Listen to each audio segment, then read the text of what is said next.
আসসালামু আলাইকুম, আশা করছি সবাই ভালো আছেন। এই ভিডিওতে আমরা দেখব এসএসসি 2024 এর ফলাফল আমরা কিভাবে দেখব, একদম মার্কশিট সহকারে আমরা দেখার চেষ্টা করব। প্রথমত হচ্ছে আমাদেরকে একটি ওয়েবসাইট আসতে হবে। এই ওয়েবসাইটটা হচ্ছে educationboardresult.gov.bd। আপনার স্ক্রিনে যেটা দেখতে পাচ্ছেন এই ওয়েবসাইটে আপনারা চলে আসবেন। আসার পর হচ্ছে এখান থেকে আমরা এক্সামিনেশন এটা সিলেক্ট করব। এখান থেকে হচ্ছে আমরা এসএসসি দাখিল এটা সিলেক্ট করে দিব। দেওয়ার পর হচ্ছে আমরা এখানে ইয়ার এটা সিলেক্ট করব।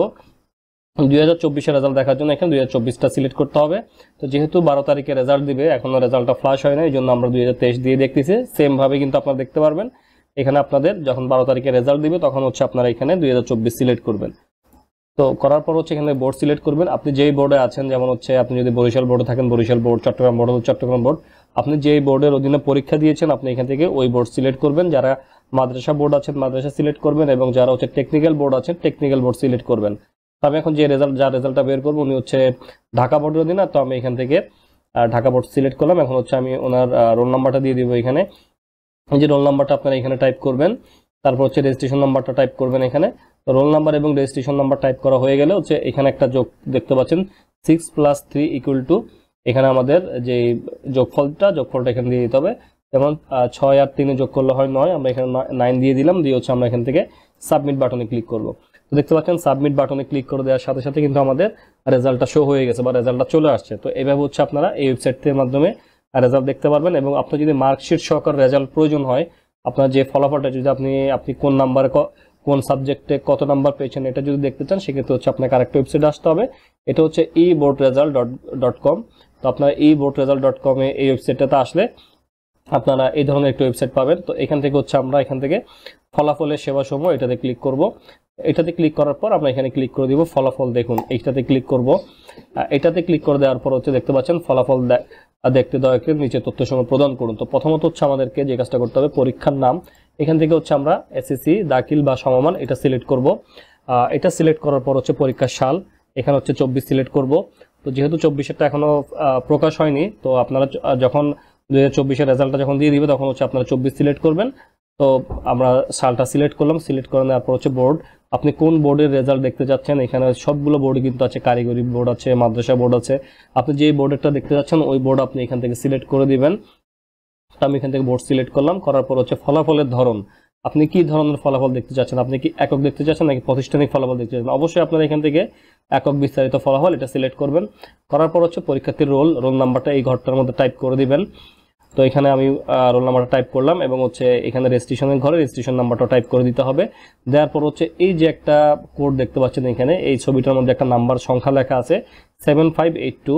তো এটা হচ্ছে আমরা এখানে টাইপ করবো। এখানে কিন্তু লিখে দেওয়া আছে ছবিতে প্রতিষ্ঠিত নাম্বারটি টাইপ করুন। তো আমরা এখানে টাইপ করতেছি 7582 দিয়ে হচ্ছে আমরা এখানে ক্লিক করবো হচ্ছে ফলাফল দেখুন এই বাটনটাতে ক্লিক করব। তো দেখতে পাচ্ছেন এই বাটনটাতে ক্লিক করে দেওয়ার সাথে সাথে কিন্তু আমাদের ফলাফল চলে আসছে। এই দেখতে পাচ্ছেন নাম্বারে কোন সাবজেক্টে কত নাম্বার পেয়েছি এটা কিন্তু এখানে শো করতেছে, আপনারা দেখতে পাচ্ছেন। তো এইভাবে হচ্ছে আমরা নাম্বার সহকারে মার্কশিটটা বের করতে পারবো। এখন যদি আমরা এখান থেকে প্রিন্ট বাটনে ক্লিক করি, প্রিন্ট বাটনে ক্লিক করে আপনি এখান থেকে একটা পিডিএফ সেভ রাখতে পারেন। এখান থেকে হচ্ছে দেখতে পাচ্ছেন এই যে মাইক্রোসফট পিডিএফ, এটা সিলেক্ট করে আপনারা এখান থেকে প্রিন্ট বাটনে ক্লিক করে আপনারা এখান থেকে চাইলে প্রিন্ট করতে পারেন অথবা এখান থেকে ডেস্কটপে সেভ রাখতে পারেন। ওকে, আমরা এটাকে সেভ করে নিলাম। তো এইভাবে হচ্ছে আমরা এসএসসির পরীক্ষার ফলাফল আমরা খুব সুন্দরভাবে বা সহজভাবে আমরা হচ্ছে নাম্বার সহকারে বের করতে পারি। আরেকটা হচ্ছে এসএমএস এর মাধ্যমে আপনি কিভাবে আপনার ফলাফলটা দেখবেন, তো এই বিষয়টা আমি আপনাদেরকে একটু দেখাই দিচ্ছি। তো আপনি যদি এসএমএস এর মাধ্যমে যদি আপনি আপনার এসএসসি পরীক্ষার ফলাফলটা দেখতে চান, সেক্ষেত্রে হচ্ছে আপনাকে আপনার মোবাইল যে কোনো অপারেটরের সিম দিয়ে কিন্তু আপনি দেখতে পারবেন। তো এখানে দেখেন আমি কিন্তু এটা দিয়ে রাখছি, এটা আমি আপনাদেরকে পিডিএফটা ভিডিও ডেসক্রিপশনে দিয়ে দেবো, আপনারা সরাসরি এটা নিয়ে রাখতে পারবেন। তো দেখেন আপনি মেসেজ অপশনে যাবেন, মেসেজ অপশনে গিয়ে এসএসসি টাইপ করবেন, টাইপ করে স্পেস দিয়ে হচ্ছে আপনি যে বোর্ডের রেজাল্ট বের করতে যাচ্ছেন ওই বোর্ডের 3টা অক্ষর দিবেন। যেমন হচ্ছে ঢাকা বোর্ডের জন্য DHA, তারপর হচ্ছে আপনার রোল নাম্বার টাইপ করবেন। রোল নাম্বার টাইপ করার পর হচ্ছে একটা স্পেস দিবেন, স্পেস দিয়ে 2024 লিখবেন। লেখার পর হচ্ছে আপনি সেন্ড করবেন হচ্ছে 16222 এই নাম্বারে সেন্ড করলে আপনার ফিরতি মেসেজে আপনার রেজাল্ট আপনাকে জানিয়ে দেবে। তো এখানে দেখতে পাচ্ছেন প্রত্যেকটা বোর্ডের কিন্তু কোড দেওয়া আছে। যেমন বরিশাল বোর্ডের জন্য হচ্ছে BAR, তারপর হচ্ছে আপনার চট্টগ্রাম বোর্ডের জন্য CHI, এবং কুমিল্লা বোর্ডের জন্য CUM, দিনাজপুর বোর্ডের জন্য DIN, যশোর বোর্ডের জন্য JES, ময়মনসিংহ বোর্ডের জন্য MYM, এবং রাজশাহী বোর্ডের জন্য RAJ, সিলেট বোর্ডের জন্য SYL, এবং মাদ্রাসা বোর্ডের জন্য MAD, এবং হচ্ছে টেকনিক্যাল বোর্ডের জন্য TEC। এভাবে হচ্ছে আপনারা মেসেজ অপশনে গিয়ে এসএসসি স্পেস আপনার বোর্ডে 3 অক্ষর দিবেন, দিয়ে স্পেস দিবেন, দিয়ে রোল নাম্বার দিবেন, রোল নাম্বার দিয়ে 2024 লিখবেন, লিখে হচ্ছে 16222 এই নাম্বারে সেন্ড করে দিবেন।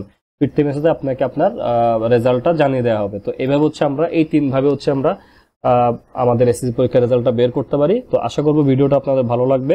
যদি ভিডিওটা আপনাদের ভালো লাগে তাহলে অবশ্যই আমার চ্যানেলটি লাইক, কমেন্ট, শেয়ার করে দিবেন এবং হচ্ছে পরবর্তীতে এই ধরনের আরো ইম্পর্টেন্ট ভিডিও পাওয়ার জন্য নোটিফিকেশন বেল আইকনটি অন করে রাখবেন। তো ধন্যবাদ সবাইকে, ভালো থাকবেন, সবাই সুস্থ থাকবেন, নিজের খেয়াল রাখবেন। আল্লাহ হাফেজ, আসসালামু আলাইকুম।